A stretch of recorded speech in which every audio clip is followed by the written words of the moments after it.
আসসালামু আলাইকুম ভিউয়ার্স, চলে আসলাম নতুন আরেকটি ভিডিও নিয়ে। তো আজকের ভিডিওটা হলো পিউ ক্লিয়ার সিলার কিভাবে মিক্স করবেন, এই পুরো প্রসেসটা সঠিক নিয়মে আজকে আমরা জানবো।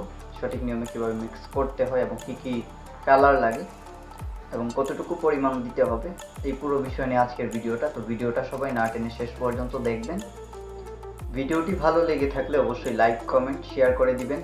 আর আপনি যদি আমার চ্যানেলে নতুন দর্শক হয়ে থাকেন, অবশ্যই আমার চ্যানেলটিকে সাবস্ক্রাইব করে পাশে থাকা বেল আইকনটি প্রেস করে দিবেন। তো পিউ ক্লিয়ার সিলার মিক্স করার জন্য সর্বপ্রথমে নিতে হবে পিউ ক্লিয়ার সিলার। তো পিউ ক্লিয়ার সিলারের পরিমাণ দিতে হবে 1 লিটার পরিমাণ। তারপর যেটা দিতে হবে সেটা হলো হার্ডনার।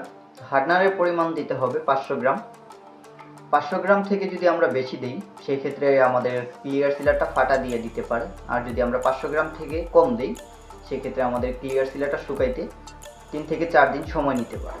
আর আমরা যদি পরিমাণ অনুযায়ী দিই 1 লিটার পিউ ক্লিয়ার সিলারের সাথে হাফ লিটার হার্ডনার, তাহলে কিন্তু সঠিক টাইম অনুযায়ী এটা শুকিয়ে যাবে।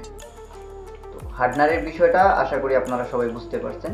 পুরো হাফ লিটার দিতে হবে, বেশিও দেওয়া যাবে না, কমও দেওয়া যাবে না। তারপর যেটা দিতে হবে সেটা হলো 446 থিনার। 446 থিনারের পরিমাণটা দিতে হবে 900 গ্রাম। 900 গ্রাম দিতে হবে, কারণ আমরা যদি 446 থিনার পুরো 1 লিটার দিই সেই ক্ষেত্রে আমাদের ক্লিয়ার সিলারটা বেশি পাতলা হয়ে যাবে। আর যদি আমরা 700 গ্রাম বা 800 গ্রাম দিই সেই ক্ষেত্রে আমাদের ক্লিয়ার সিলারটা বেশি মোটা হয়ে যাবে। আর যদি আমরা সঠিক নিয়ম অনুযায়ী দিতে যাই 900 গ্রাম, তাহলে মিডিয়াম পাতলা থাকবে, মিডিয়াম ঘন থাকবে, সেটা আপনাদের মারতে সুবিধা হবে এবং খুব ভালোভাবে মারতে পারবেন। তো তার জন্য 900 গ্রাম 446 থিনার দিতে হবে। দেওয়ার পর ভালো করে নাড়াচাড়া দিয়ে মিক্স করে তারপর আপনারা সুতি তেনার সাহায্যে ভালো করে ওই ক্লিয়ার সিলারটাকে ছেঁকে গানের মধ্যে নেবেন, নিয়ে তারপর খুব স্লোভাবে কাজ করবেন, ওই ক্লিয়ার সিলারটা মারবেন এবং ক্লিয়ার সিলারটা 2 টান মারতে হবে। ক্লিয়ার সিলার 2 টান যদি মারেন সেক্ষেত্রে ফিনিশিংটা ভালো আসে। আশা করি সব কিছু বুঝতে পারছেন। যদি না বুঝে থাকেন অবশ্যই কমেন্ট করবেন। আর ব্রাউন সিলার কীভাবে মিক্স করতে হয় এই বিষয়ে যে ভিডিওটা, এই ভিডিওর লিঙ্ক ডিসক্রিপশন বক্সে দেওয়া আছে, সবাই দেখে আসবেন।